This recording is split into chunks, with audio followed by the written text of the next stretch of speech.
Hey, I want to welcome everybody to my first installment of the Talend Studio Components. My name is Dylan Friedoff and I'm a solution engineer at Taland. Because Taland has so many components, I thought I'd do a set of tutorials to help us understand them better. Let's first start off with the tFileInputDelimited component. The first step in every Taland project is to have a job. We're going to create a new job.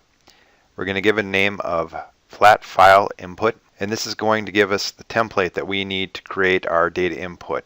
The easiest way to input a CSV file is to use the metadata to create the schema for us to use in the data input. We're going to select the CSV file.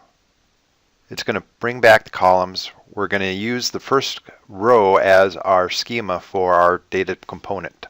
If at this time we don't like the schema produced from the CSV, we can change it, add, delete, and change data types. Now that we have the metadata to show what our schema is, we can use that, drag and drop it into our job, and then we're presented with a multitude of different components that can use that schema.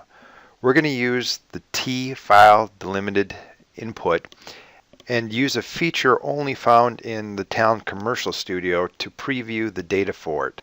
This is a really nice feature that allows you to see your data and understand it is exactly what you're looking for. But if you're using the Talend Open Studio, you still have an option of seeing the information. You can do that by using a tlog row. Then connect the two with the main line from the input.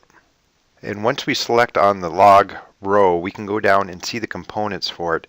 I like the table layout to see the output of the different rows. Now we can go in and run this job, and what it's going to do is going to input the data and spill it over into the log. And just like that, we can see our output from the CSV. Join me in my next video when I use this job to continue our studies into the tFileInputDelimited component.